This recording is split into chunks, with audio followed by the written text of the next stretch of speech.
In the last devotional, as we take a look at Jesus' passion story in the Gospel of Luke, we find that Jesus was being sent by Pilate to be tried in front of Herod, ruler of Judea.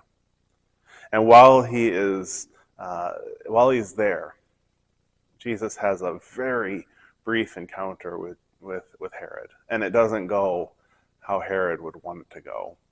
And so let's take a look at that part of the story. Herod questioned Jesus at length, but Jesus didn't respond to him.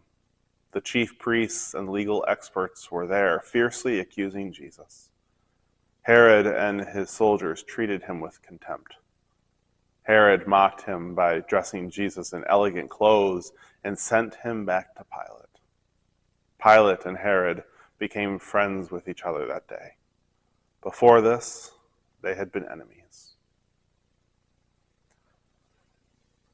Before this, they'd been enemies. It's a strange thing to become friends over.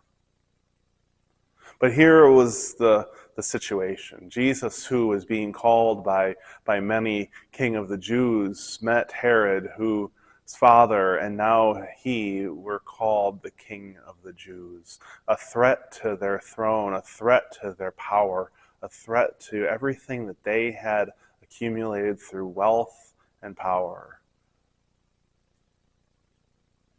Pilate hated too.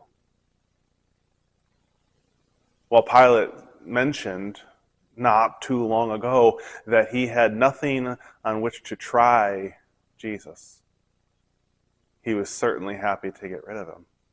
Why? Because he challenged the same power of Pilate's that Jesus challenged in Herod.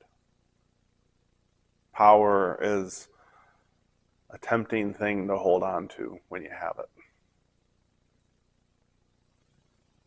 And so Jesus goes to Herod. And you can imagine Herod standing there saying, "Show me some sign."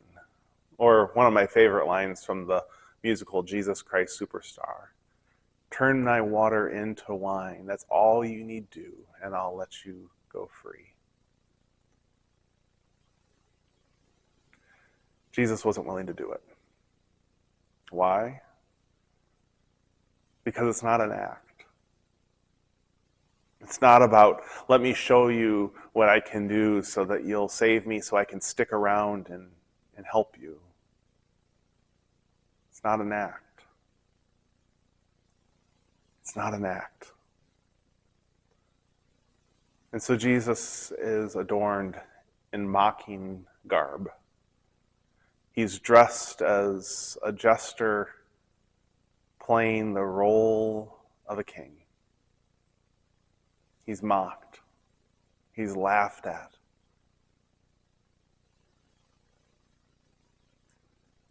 But Jesus isn't playing a game. And we're about to see how power in the hands of the King of Kings and the Lord of Lords and the Prince of Peace is yielded.